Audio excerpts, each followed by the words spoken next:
Greetings, friends. After the death of Sarah, Abraham Avinu, our father Abraham, took a wife whose name was Keturah. She bore him several sons, and Abraham gave all that he had to Yitzchak, not the son of Keturah, but to the children of Keturah, Abraham gave gifts. Then he sent them away from Yitzchak, his son, while he was still alive, and he sent them eastward. Who is them? He sent the sons of Keturah eastward to the land of the east. What are these gifts? And why does the Torah use double language? That Abraham sent the Bnei Keturah, the children of Keturah, eastward to the land of the east. Why does it repeat east? It sounds as if these sons were sent very far away indeed, way far to the east.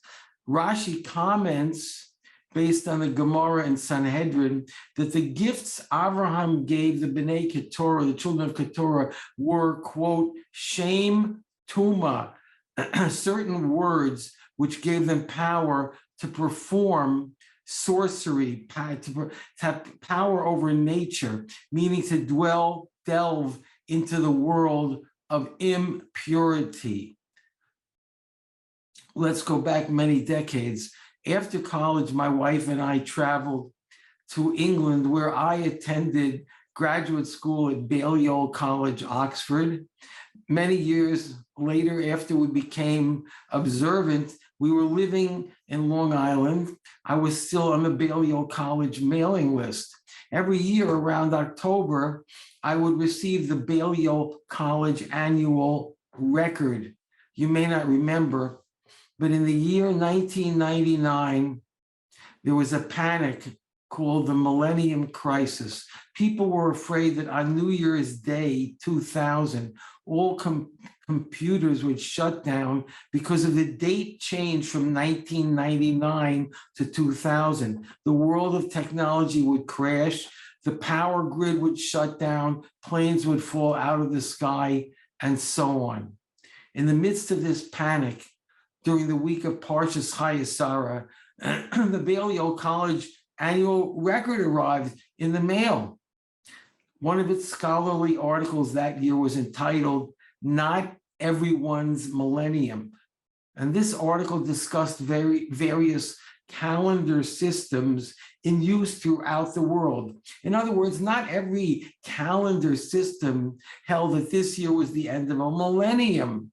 The article described one particular calendar system in which the days begin at nightfall, and there are 12 lunar months, and there is a 19-year cycle in which 7 of the 19 years are leap years, and a leap year contains an extra month.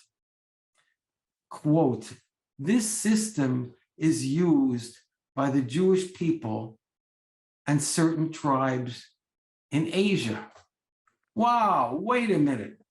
Parshas Chayesara ends with the story of Abraham Avinu sending the children of Keturah eastward to the land of the east.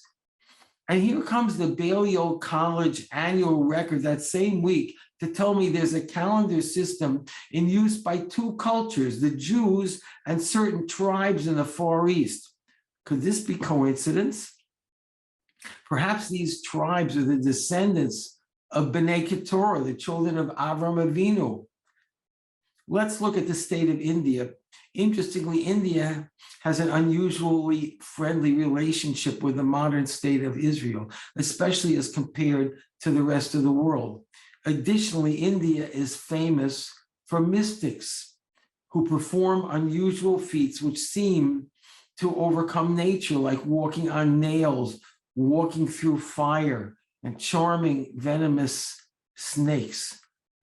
Could these be the Bnei Keturah to whom Avraham Avinu gave certain powers over nature? Rabbi Chaim Yisrael Belsky Zatzal was the legendary Rosh Hashiva of Torah V'Das and chief posek of the Orthodox Union Kashrus Division. In a book called Rabbi Belsky on Alternative Medicine, Rabbi Belsky is quoted regarding the B'nai Keturah.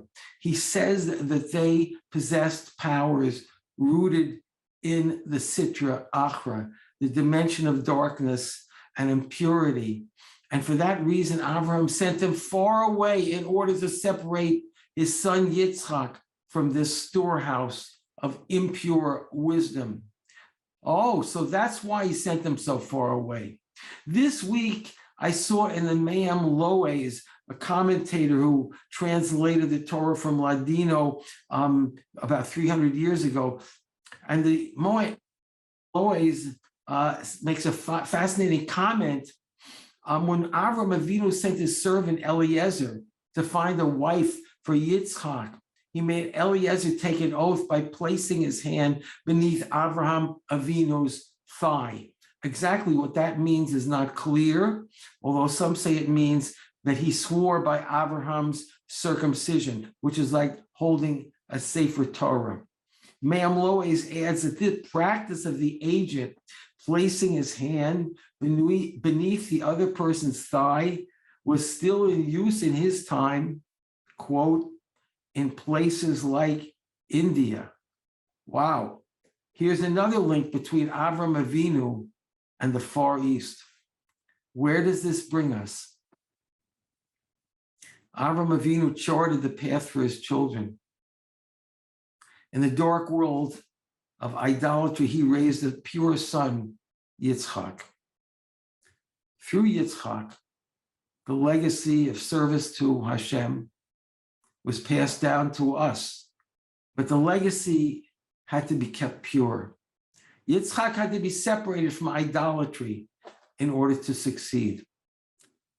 First, Yishmael was expelled, and then the B'nai Keturah were sent far away, eastward to the land of the east. Only by raising Yitzchak in an atmosphere of purity was Abraham able to succeed at his mission of bringing the light of Hashem into this world. Today, we also dwell in an impure, dark world, much like the world of Abraham. We can learn from him.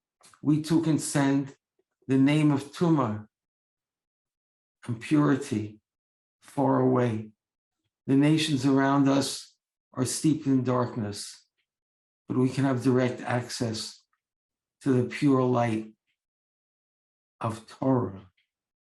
As we say every day in Shacharis, may you shine a new light on Zion, and may we all speedily merit its light. Good Shabbos.